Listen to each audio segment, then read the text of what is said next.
All right. Good evening and welcome to Coaches for Racial Equality. I appreciate all of you coming out. This is our second meeting of February, Black History Month. And we've got our agenda behind me, as you can see, and we're going to go through this and be done by 7 o'clock. So we want to welcome any new folks. Also, get a CIF update, hoping Scott Giusti comes. And when he does come in, we'll make sure he gets his report for us. We'll have a social media task force update from John Pierce. And then our breakouts today are going to be based around opening, because we've been talking a long time about what to do with coaches, players, student body, adult spectators, the video. Well, we're here now, right? So we're going to talk a little bit about those conversations and see how ready we are to make sure that we have good, healthy competitions and nothing more. And then I've got a couple links in there as well that we will talk about. And our next meeting will be on March 10th. We are meeting bi-weekly. So Jeff, would you like to welcome everybody right now? Yeah, first of all, I hope everybody's staying safe and being okay out there. Welcome to the Coaches for Racial Equality. I think it's been an interesting couple of days for me with just some of the, I had a Twitter beef war with somebody about a comment, actually about the kid that was walking home. I don't know if you saw the kid in Texas who was walking home from a high school kid walking home from Walmart from working in the snow, and the police stopped him, harassed him, handcuffed him. It's an interesting video from the news, and it's like, again, that's something that my students, my players, we watched it on Zoom call and discussed it, and their mindset is like, Coach Jeff, will it ever stop?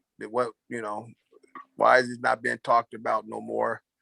Which was an interesting conversation. So, I appreciate everybody taking time, because I know some people is watching the press conference of the football coach from Scripps Ranch, who supposed to be updating what's going on with sports. So thanks again. I appreciate everybody. Jeff, thank you so much. So I don't think we have anybody new here tonight, but I'd like to once again welcome Keith back to the room. He's from Florida. He's traveled the longest distance by internet right now. So travel the information highway, and we appreciate him being here and all that he's doing on the East Coast, the Southeast Coast, to help keep this topic alive. So first thing we're going to do right now is we'll get the social media task force update from John Pierce. Take it away, John. First, thanks, Mike. Real quick, I love, Keith has his group, Coaches for Change, and he also has created some Teachers for Change shirts that has available. So if we could spread that to our networks, educator networks. I bought 4 myself, and I'm going to kind of hand them out to a few people I know, but if we could get in touch with Keith on Twitter, grab those shirts, and let's get those Teachers for Change shirts in San Diego high schools. And also, if it's fine, Mike, can I give a chance for my players to introduce themselves since it's their first time in? Yes, you can. Yeah, so Jack and Angelo, if you want to take a minute, just introduce yourself real quick. How's everybody going? I'm Jack. I'm a junior at Mira Mesa High School. I play basketball under Coach Pierce, obviously. I'm just trying to hear Coach Pierce is talking really highly of this meeting, so I'm just trying to see what's up, see what's going on, learn a little bit about what's going on in the world, considering I am not a big news watcher. Welcome, Jack. Hello, everyone. Go on. Hello, everyone. I'm Angelo. I'm a junior from Mira Mesa High School, and I was recommended by Coach Pierce to be here just to see what it's like and what's happening. Well, thank you. Mira Mesa's got the turnout tonight. Andrew, Patrick Henry was running strong for a couple meetings, and tell Cody we miss him and all the other staff out there at Patrick Henry. So yeah, I tell Cody every week. Cody, get him back. Yeah, just let them know we miss them. And but I think once again the intent of these meetings is not only for coaches, but it's also for your entire staff, not just you. It's also for your athletes that you do coach. The parents, we've got a parent in here tonight. That's good. Well, I'm sure all of us are parents in some way, shape, or form, but one who's not a coach, but is a parent. We appreciate her being back with us. And we hope that everybody just understand this is open. Administrators in the schools are here. And this is what's really carried this forward and given us given us a good opportunity to do some great things. So we'll go from there. So John, you ready for your update? Yeah. So since we last met, just continuing to stay the course on both Instagram and Twitter, and the Instagram being more focused on Black History Month features. Today's I'm working on Norman.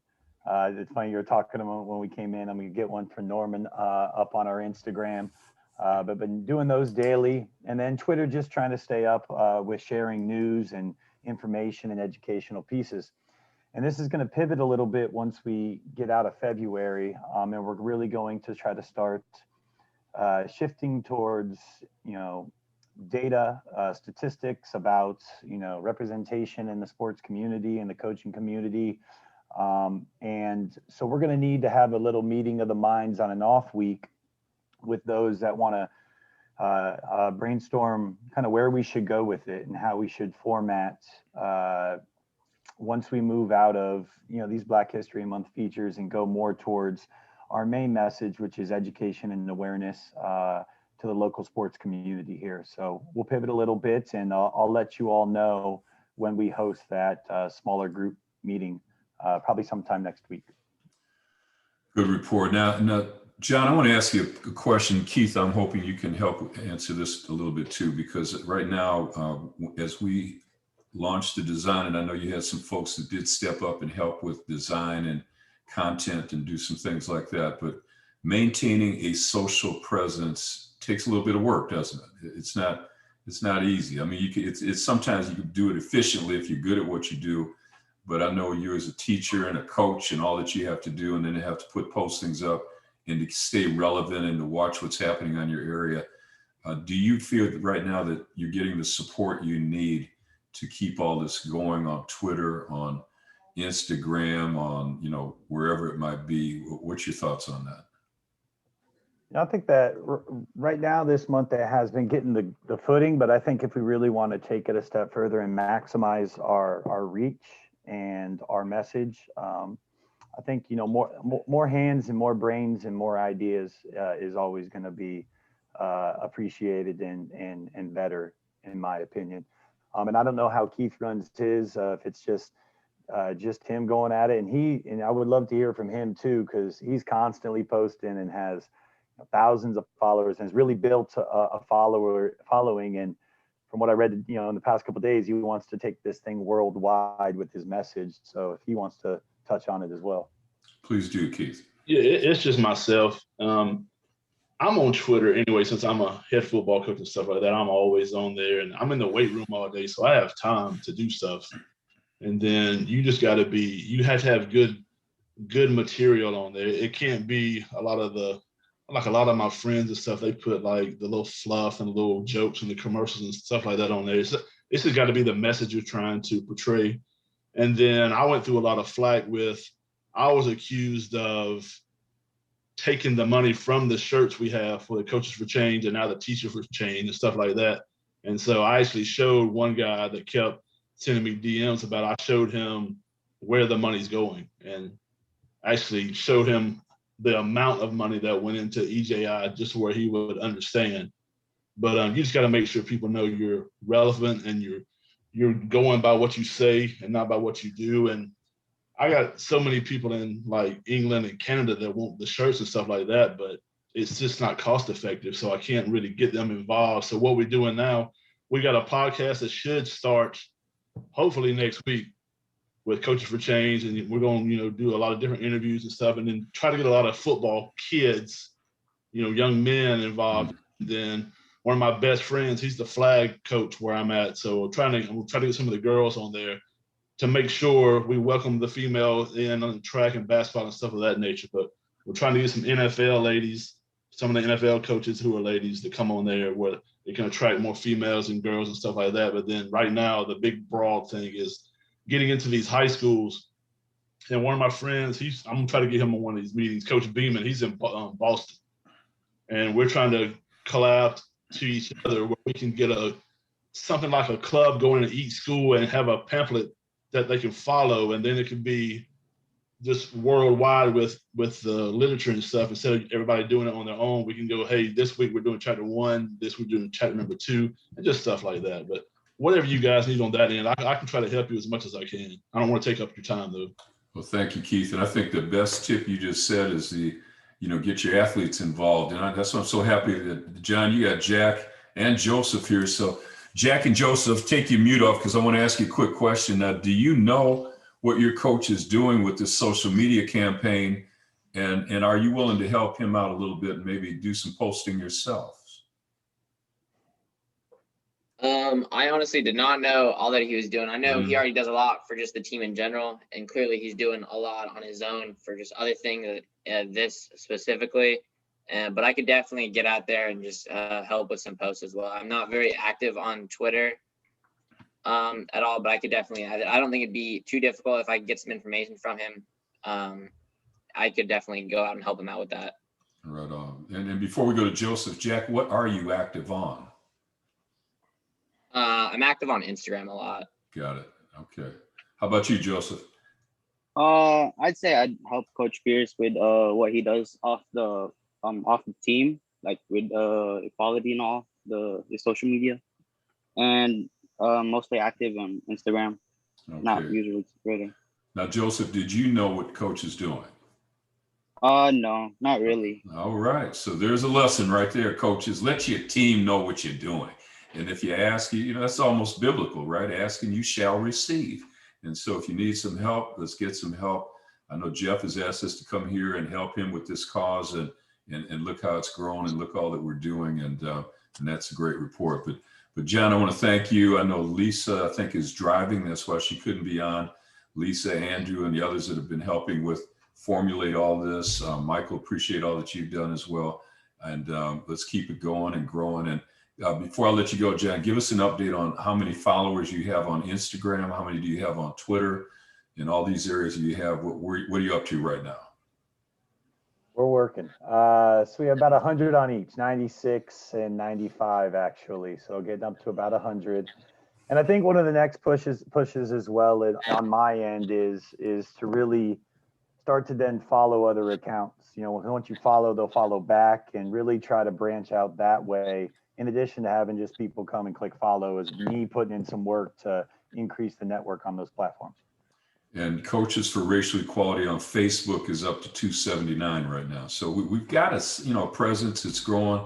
You got to crawl before you walk, and walk before you run. And the next thing you know, Keith will be up at your number someday. So we're going to keep working on this, but let's keep it going. If you don't work it, it will never grow. Trust me when I tell you. So you want to invite people to come, make them feel invited. And I think the key thing that Keith said is no fluff, man. Put some stuff up there that's going to generate some dialogue, some conversation, things that are relevant. And I think we'll be able to build that up real quickly. Speaking of relevance, I'm so excited that Scott has joined us tonight, because Scott, you may have to take the rest of the meeting, but I'm sure you got a lot to report on tonight. Tell us more. I'm tired.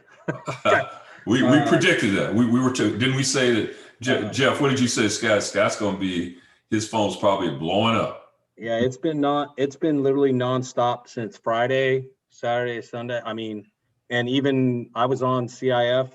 They had an emergency meeting about 2 hours ago in regards to the lawsuit. There's more meetings in place tomorrow. I don't even know where to start, Michael. I mean, I can't even. I would be better off letting you guys ask me questions to give you, because I would also tell you, I could tell you something right now, and by the time we get off this meeting, it's a 50-50 chance that has changed, that guidance has changed. It's truly revolving that quickly with regards to items. The most recent press release or information that went out to ADs was, I think, about an hour ago, saying that the governor came out with his thing on Friday, and then the results of the lawsuit came out on Friday. That was put. There now may be unintended consequences of that lawsuit that are being looked at, meaning the schools don't have to abide by the county, the CDBH, or the governor's rules, but they have to follow a plan similar to what the colleges are.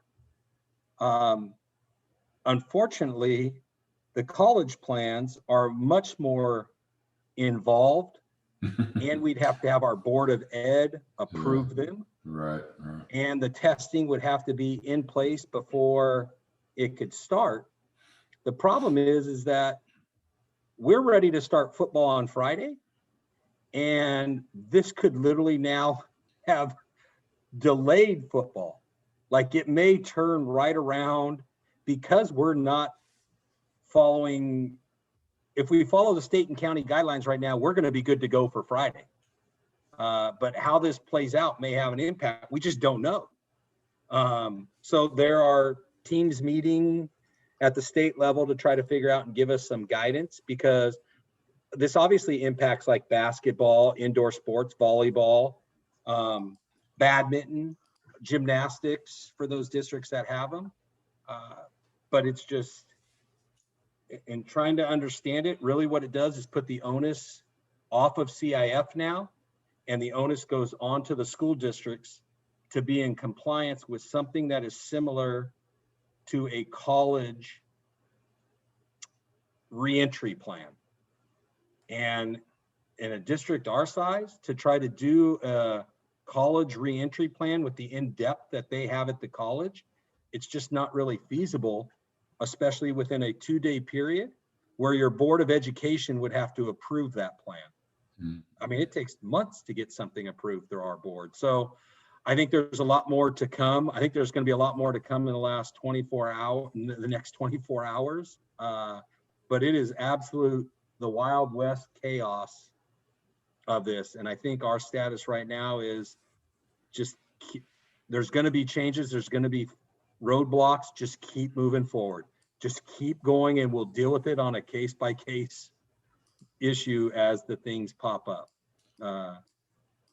So ask me questions. I'm happy to give you the best guidance I have or information I have at this time. Well, that's a pretty good opening, Scott. And once again, we appreciate you being here. And trust me, our prayers are with you. And I know it's got to be tough on you. You just identified so many moving pieces, so you can throw a lawsuit at somebody, and then they're going to ask you to be up to the standards of the colleges, and the colleges, it's supposed to be up to the standards of the professionals. And we know how distant that is and how hard that will be.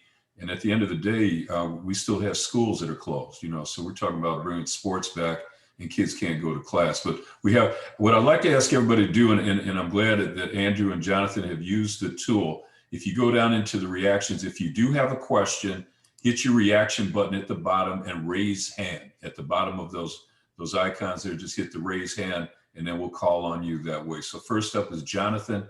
You've got the first question. So my question is actually going back toward the social media thing. That'll give Scott a chance to catch his breath.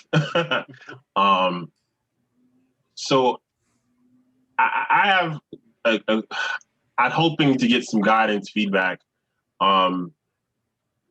Scott was actually there last week when we had the CIF meeting, and I kind of spoke up because I was a little personally frustrated. I think my buddy Kyle has come here once or twice, but typically I'm the only guy who represents my sport. And that's an issue that I've tried to explain to these guys that is basically a microcosm of the bigger issue. And it leads back to the social media, because while I do think information and statistics are important, what bothers me more is when people don't acknowledge that there's a real problem.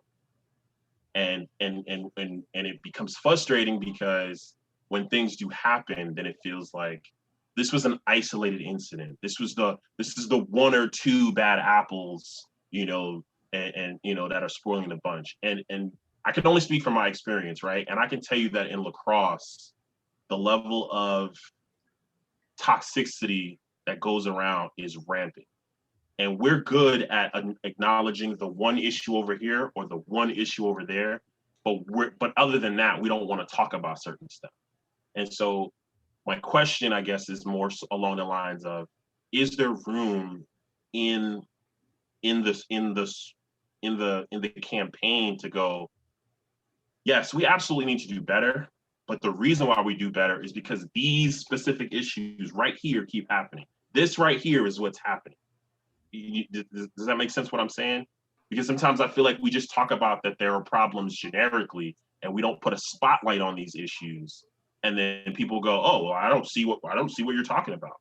It's like, yeah, I know racism exists, but it's like, but can you spot it? Can you point it out? Can you name a very specific issue that has either happened in front of you or you were complicit in and you didn't do anything about it? Okay, so I think that was, and Scott, you could chime in on that. We're going to bring you into it, but I'll just speak on behalf of the room and Jonathan, who's listening, along with Lisa and all of us that are maintaining. I mean, we've got Facebook, we've got Twitter, we've got Instagram, and we're asking for content, this kind of content. So if there are things that, I mean, Jeff has done a really good job, to be able to keep pulling people in and just, he'll elevate stories that really talk about these issues right now. So if we can't do anything if we don't know what's going on. So if you've got something you'd like to report on, please bring it to us and we'll get it up as respectfully as we can. That's one thing I want to say about Jeff is what he's putting up there is cause for conversation, and trying to generate that. But I want Scott right now to respond. If as an athletic director for a school district or a CIF rep, when things like this come up, what is the protocol?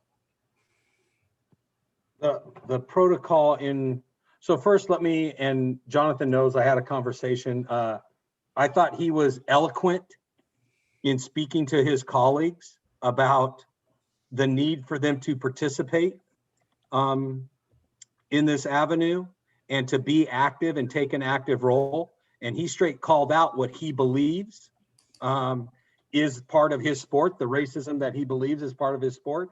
And then I shared that the next day, as Jeff can attest to, the basketball coaches can attest to. I shared that in our preseason meeting about how good Jonathan was in the meeting. And I saw a lot of the comments was good for Jonathan, that kind of stuff. So you could see coaches were motivated, but I think it's going to, Michael, I think coaches have got to, like he did, I don't want to put it like, he didn't put him on blast, but he called them out in a very political way. And I think that's what's going to happen. That's what's got to happen if we're going to get more people, participating. And then, I shared, we're trying to get this stuff up on our websites, even on our school district websites, the information about these meetings. And that has to go through a district process and so on like that. So in regards to, first of all, thanks to Jonathan for doing that, but in what message are you asking? What would it be the protocol for what? So if there's an incident, I'll give you an example, right? And I want to make it clear. I'm speaking more generically, right? Because I'm not saying that something specific has happened at my school or with my kids recently, but I'll give you an example because it's happened in the last 2 weeks, right? I'm sitting here having a conversation no different than we do here with a coach in the South. And he's a great guy, but he has a blind spot. And he goes, I just think that, I think sometimes, Jonathan, I see the stuff you post on Twitter and, and it's like a lot of it seems just really dark. And I was like, I'm not trying to be dark, but I'm trying to be truthful. And he's giving me this whole spiel. And and then of course he finishes it with, most people aren't like this. You got to understand most want to do the right thing. And I'm not here to disagree with that.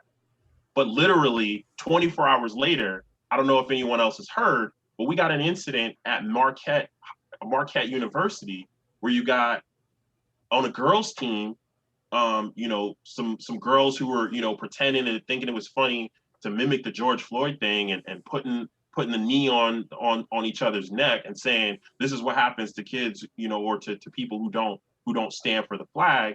And then in the same university, on the other side, you got the men's lacrosse team where they got a walk-on. And I understand the walk-on thing makes it a little difficult, in terms of doing the diligence when in terms of recruiting, but you got a walk-on who comes in and they find it out in his social media. He's using the N-word, playing around with his friends in blackface. And so when I say, hey, these are things that are really happening, people go, oh, no, this is that's too much. And I'm like, no, these things are really happening, right? No different than, again, we had the issue at Lincoln last year where they go up and they got the issue. I think it's like an Oceanside or wherever. All I'm saying is, like, if I hope that there's room to share some of these stories, whether it be individually or as a school, because if we just generically say we're against this thing, then folks will agree we are against this thing, but we won't spot the thing and say that specific thing is wrong. And this specific thing that's wrong represents the bigger issue of wrongness. And Jonathan, so let me give some feedback based on what I'm hearing, and I'll speak as 20 plus years in a district in different positions, from a teacher to a coach to a principal to a director. The Lincoln thing to me was unique. Because why did the Lincoln thing get so much? Why did there get resolution to that? It wasn't because it happened. It was because it hit the press. And then people got active and got involved. But the districts and organizations, they don't want that stuff spotlighted. I'm not saying they want to sweep it under the rug. They don't. I'm not saying that, but they want it handled internally, because so some things they're harder to learn from, because to learn from them, they're going to get put out and somebody's going to get put on, black, for lack of a better term. That school got, I think it was in San Margarita, Jeff would know, but I think it was somewhere. San Clemente. And they were forced because the press started to eat them up, kind of a thing. And they started.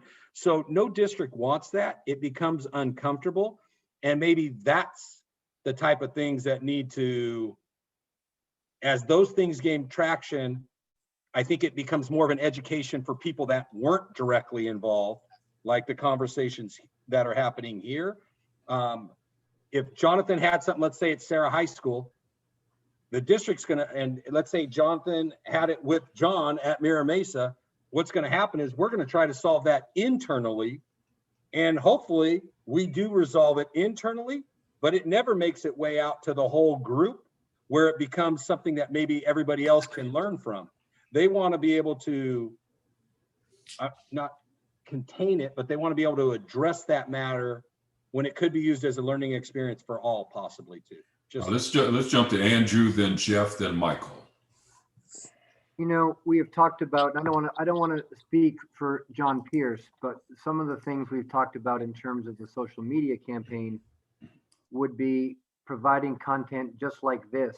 There'd be a section for athletes and coaches to share things that are positive, but also a place to perhaps highlight some of these things that you're talking about, Jonathan. I believe one of the things we mentioned 2 weeks ago is the potential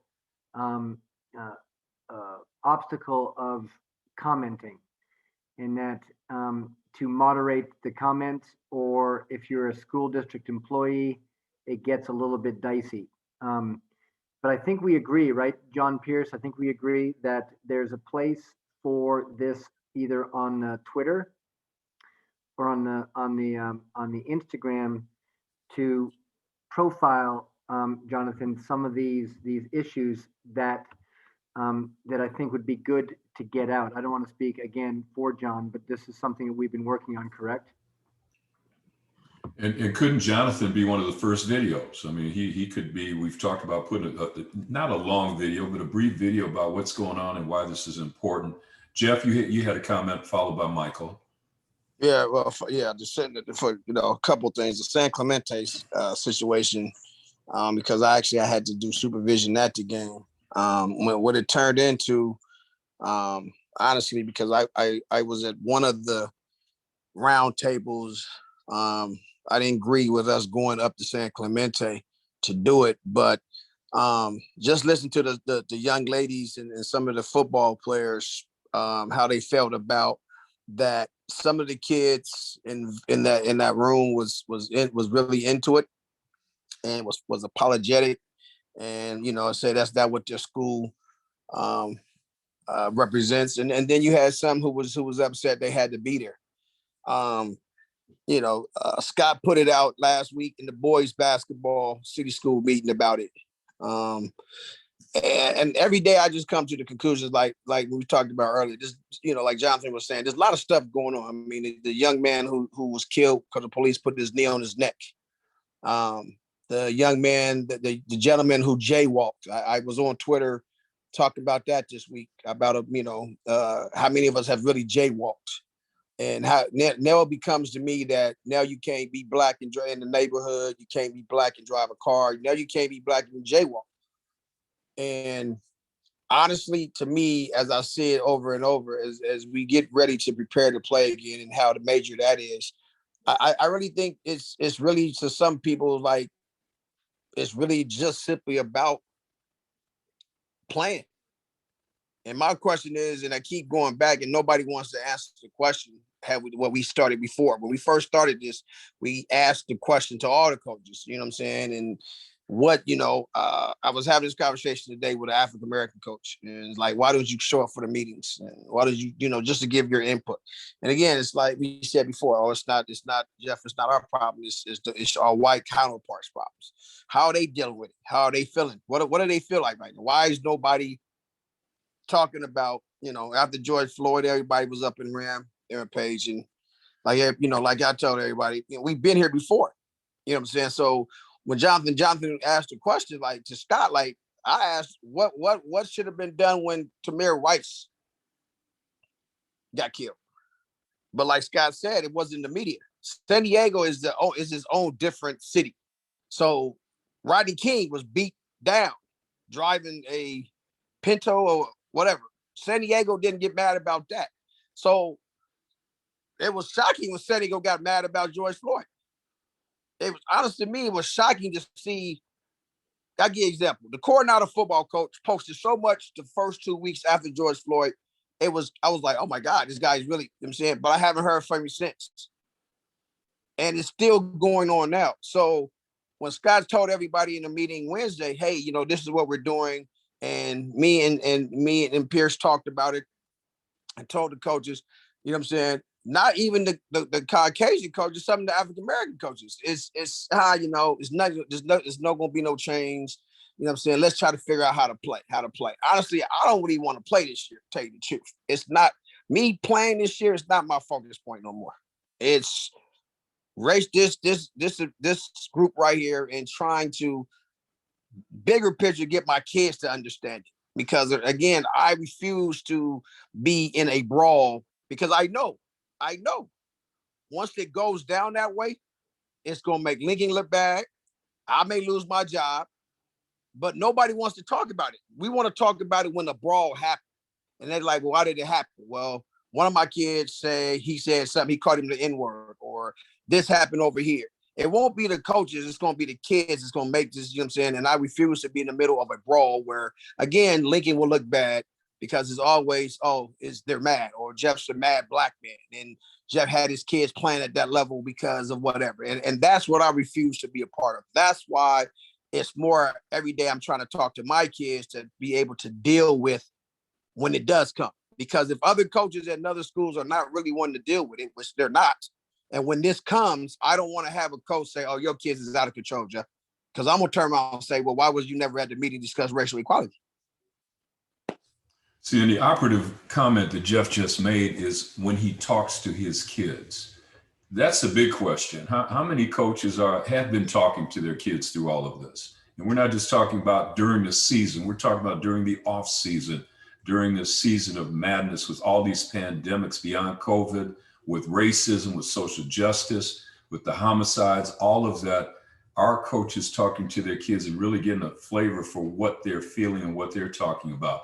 Next up, we've got Michael Dominguez, followed by John Pierce. Yeah, thank you.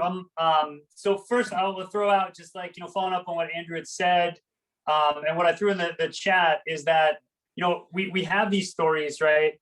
That Jonathan's got you. If you've got something to say, if you've got a story to tell, if you don't mind, like, either connecting, like, yourself, or even, connecting with some of your team to, like, do a little, like, interview, so we can get that stuff. I can get that stuff to John, and we can get that up on social media to, like, get those stories out.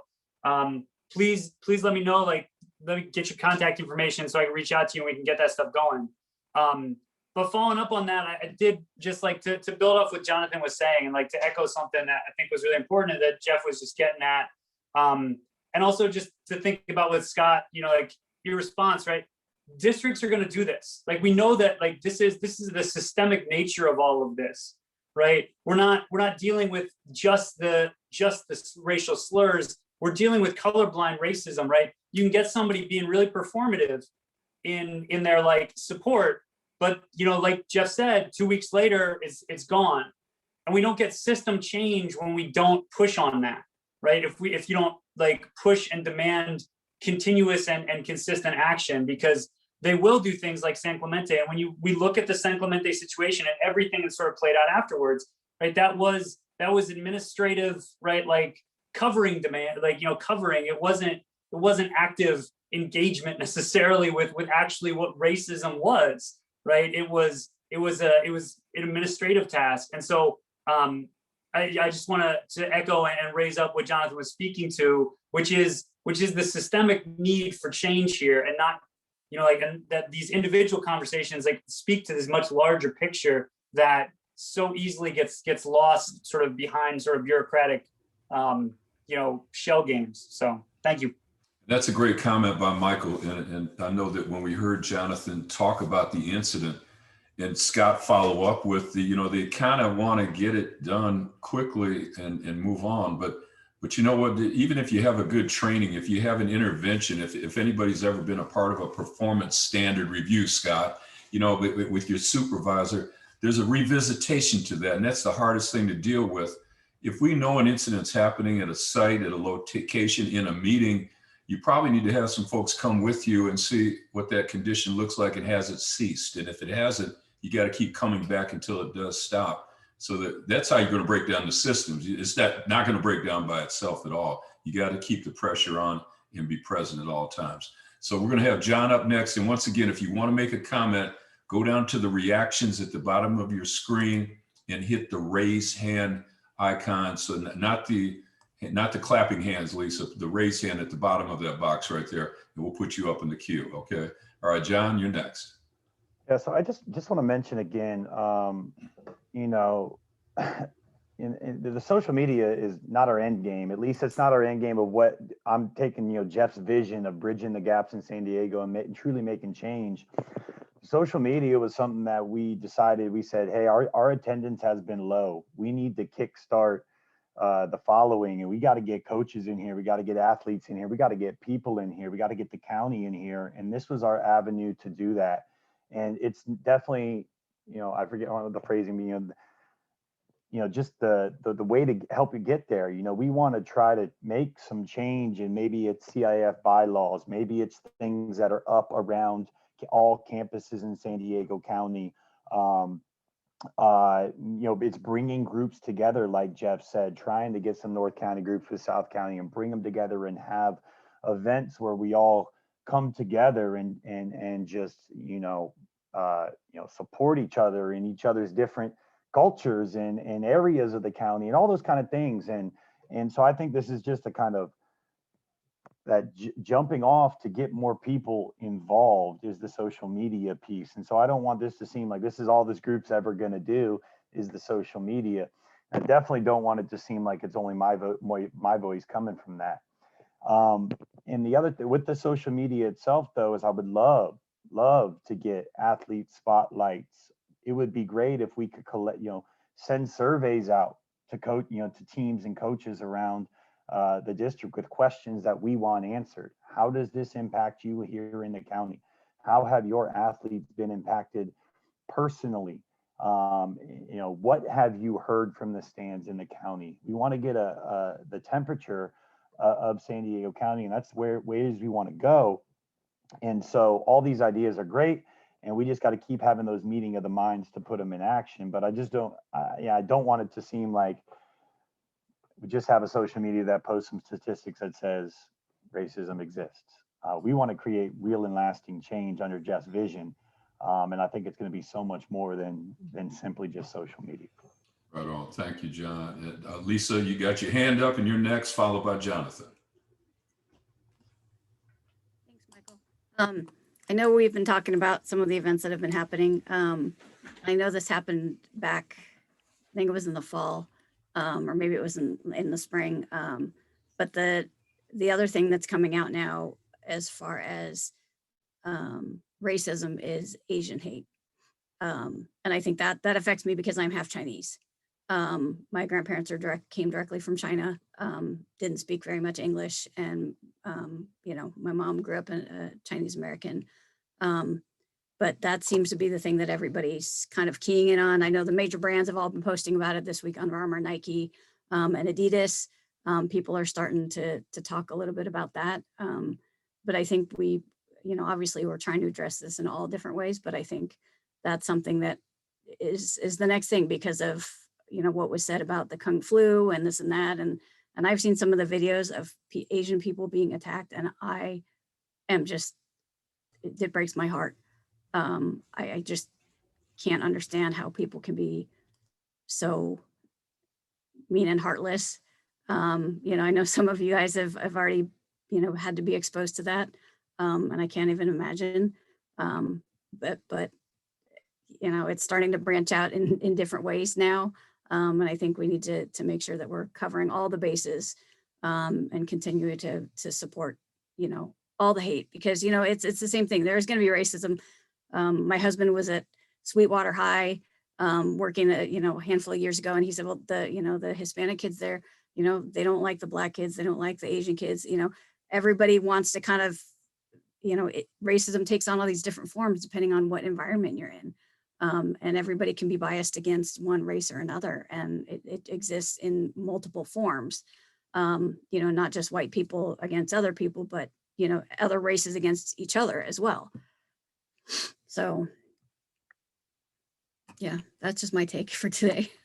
And that's a powerful take, Lisa, and thank you for sharing that. I know when I saw that CNN special on that, I've seen a lot in my years. I have never seen something like that where old guys just going on a morning walk and gets bum rushed, knocked to the ground. He's 90 years old and falls back on his head, concussion, brain bleeding, and dies.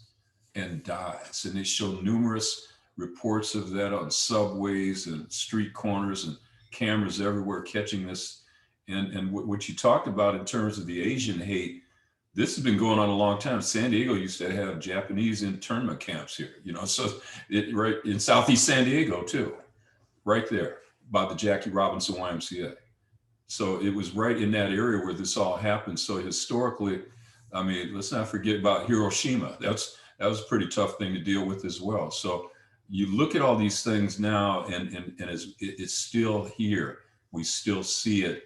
And I'm glad you elevated this tonight. But when I saw that CNN post, I found it online. I posted it everywhere I could, LinkedIn, Facebook, everywhere. And I'm sure that some folks, when they see us, Jeff and others, when we do that, they probably look, oh, they put another thing up there like that. How's it? Well, we're making that awareness known just in case you didn't see it.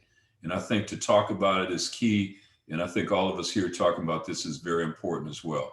Next up, Jonathan, followed by Jeff Harper-Harris. Thank you.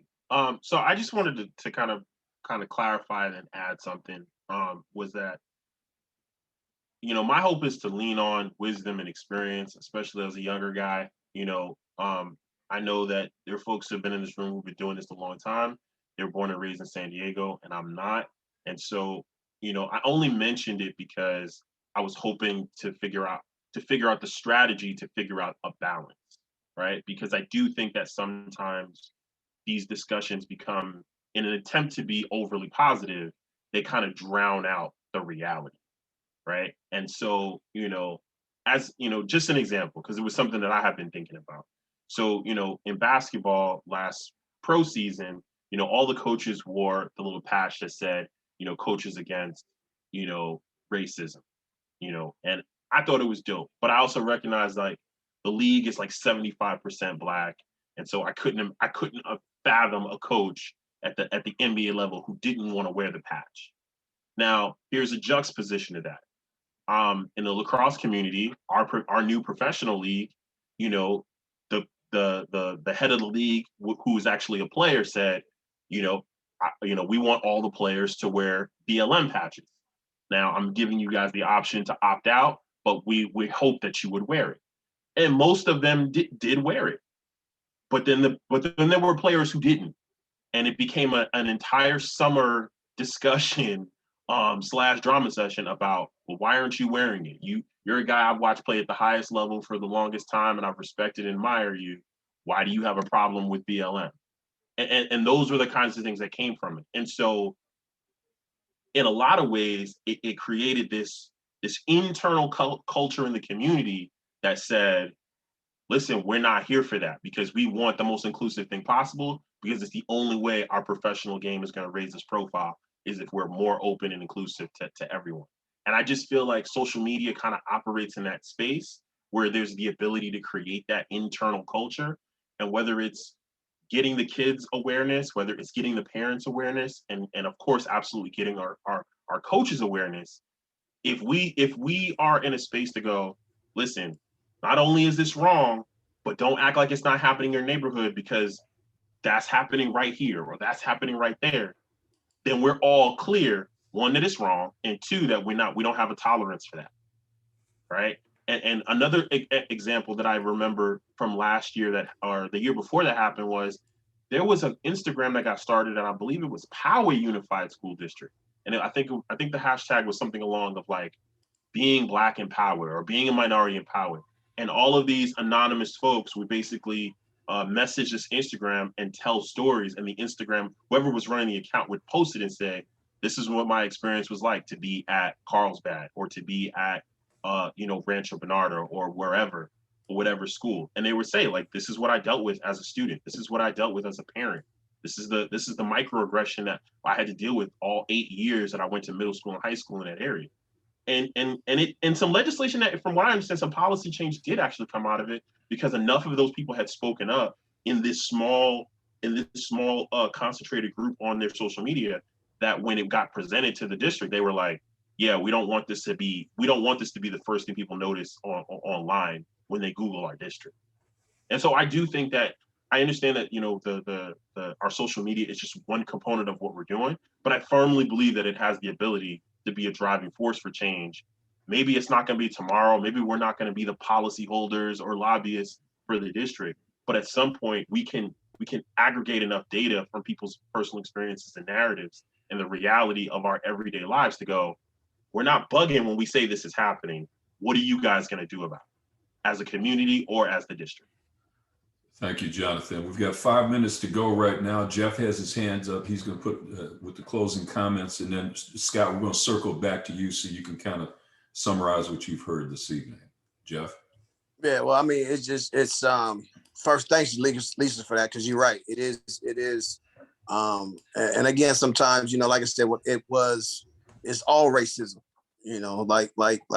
like Lisa said, we deal with it on different levels. And it's interesting because, most everybody know me. My concept to coaches, I said, you can talk to a Black athlete about running a touchdown, hitting a three, but you can't sit down and talk to a Black athlete about what's going on in the world. And I think that's the piece.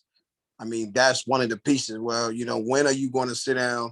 Like I said, after George Floyd, everybody was fired up. Everybody, I was surprised in San Diego.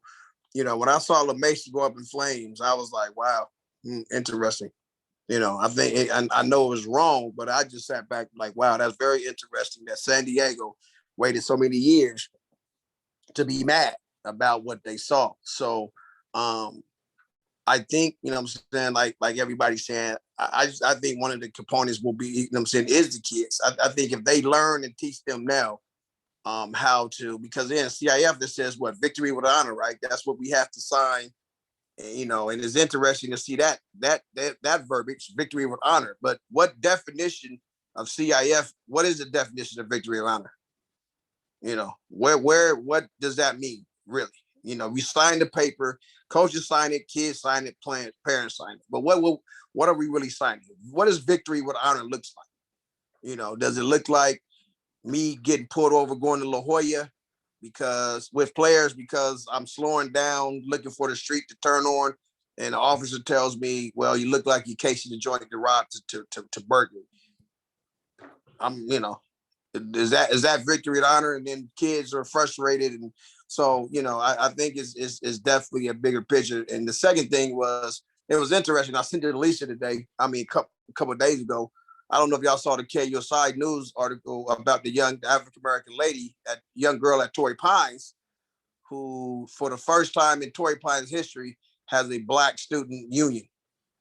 And the crazy part about it is I've coached 3 players from Torrey Pines, 2 Black players and one white player. And I sent them the article just to get their opinion on it. And it was interesting what they said. One player said, who's a lawyer now, said, "Coach Jeff, the community is not going to let her maintain that." And that was a very interesting concept. But the principal was behind her. But if this community is not behind her and won't let her succeed with it, because the community going to tell their kids, it's not worth it. How many African Americans and Asians and minorities is on the campus to even be in the organization? Will it survive? And they don't think it was going to survive. And it's just interesting to me, wow, Torrey Pines.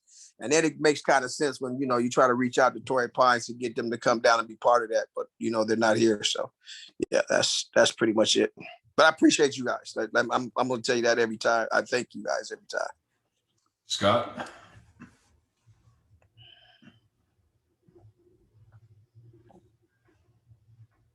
That's a hard thing to follow up. So in what regards, Michael, did you want me to?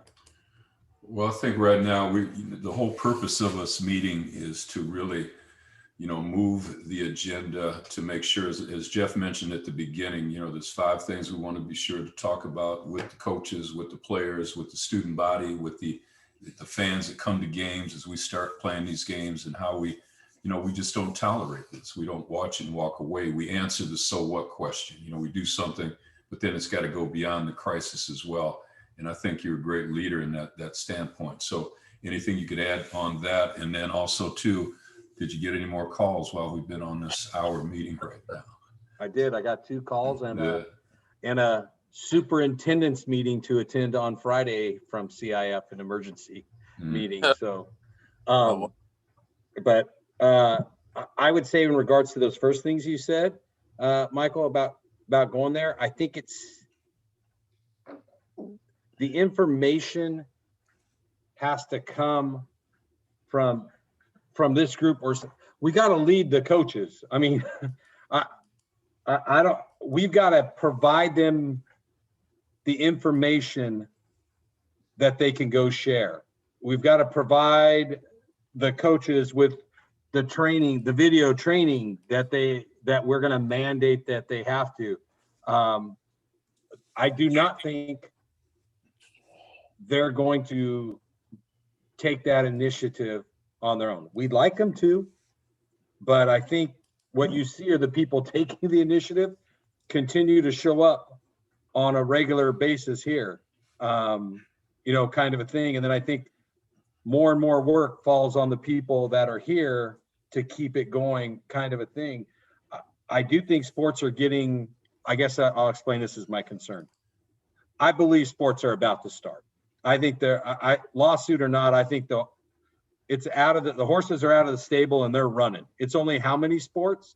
And I don't think we have exactly the direction of what to do. I think basketball is in a better place than most, but I think that's because we have some of the leaders right here that I think are going to drive it, at least for city conference. I don't see, and maybe Jonathan can tell me, I don't know all the coaches. I'm going to be the first to say it, but he gave it a passion plea, and how many coaches showed up today based on that plea? And you could see him saying that. That's concerning to me. And because he called on his colleagues to support, and I don't see it. So I'm be honest, I'm a little frustrated. I just don't know how to put it into proper words or show it, but it's frustrating right now. Well, let me just tell you, Scott, and everyone else too, who feels that same way. frustration is optional.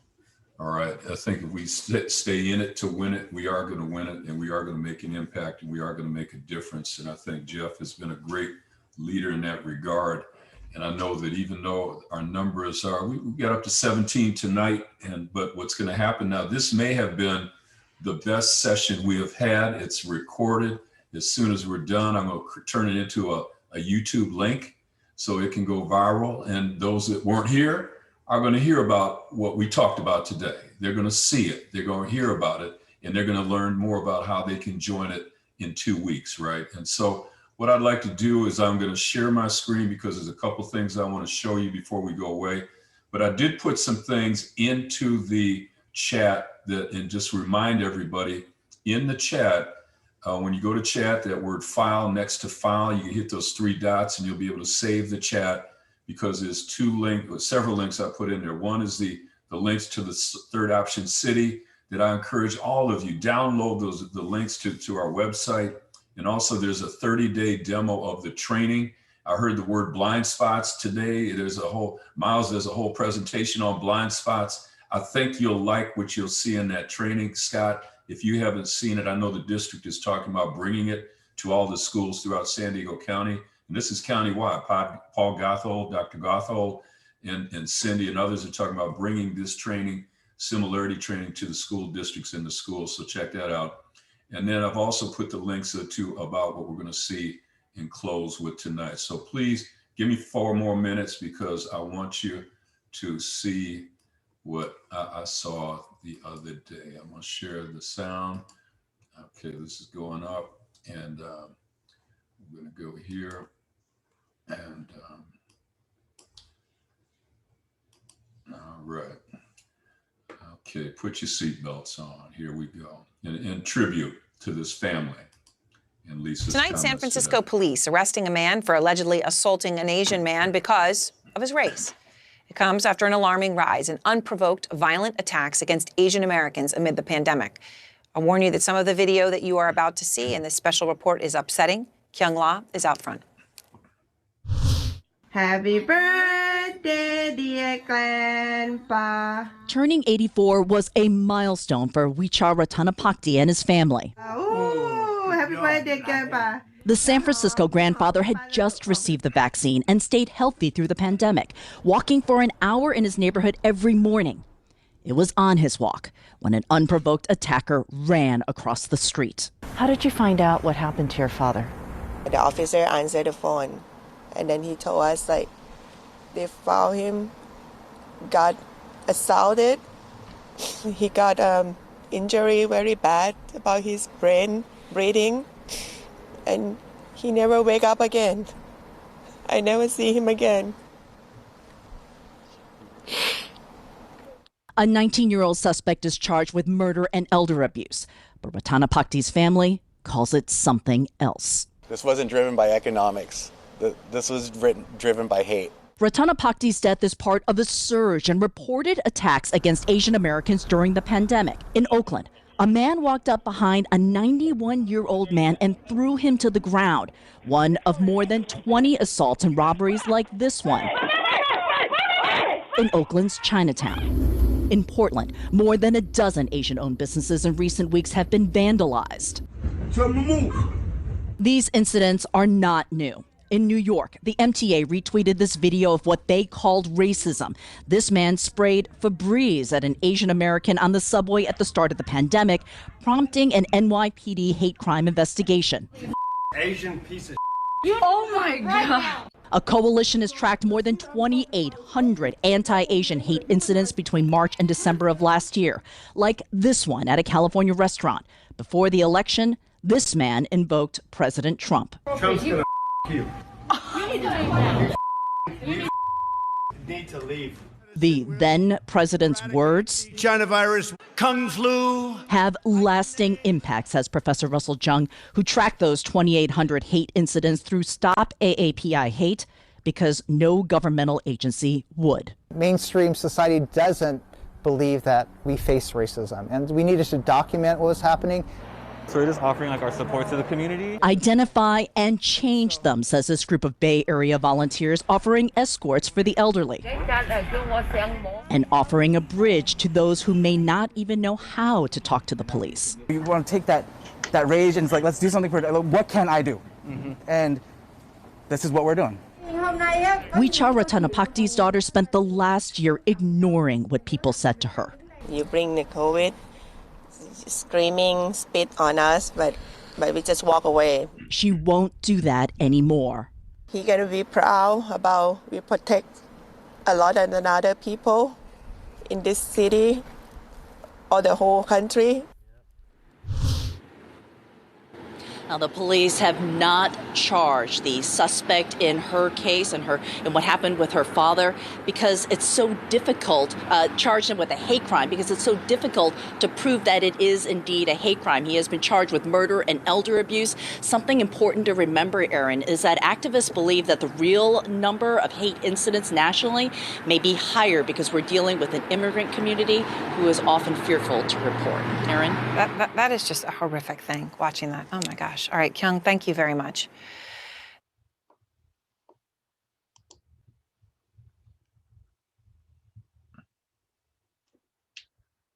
Okay, on that note, we just have a moment of silence. Yeah.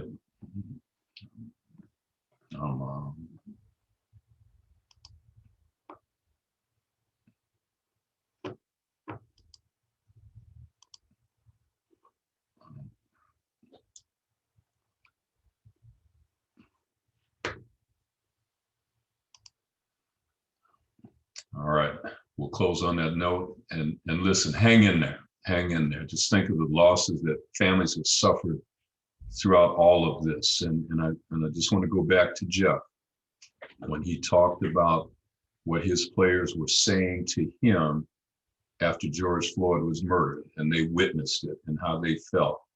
And this times we saw how that man was rushed and knocked to the ground.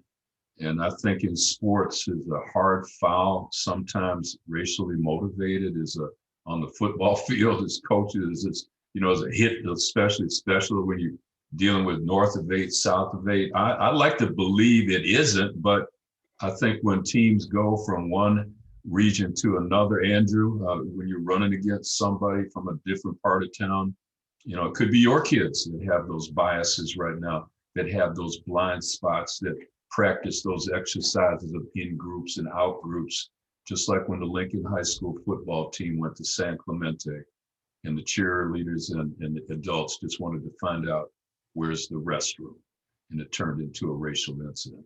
Thank you all for coming on. I'll have this video up and ready to post. I'll send it to you, but be sure that you go in before we leave, go to File, go to those 3 dots, hit those 3 dots, hit the word Save Chat, and you'll have all the links and all the comments that were put in there tonight. Okay, thank you all for coming, and we'll see you in 2 weeks. Bye now. Thank you.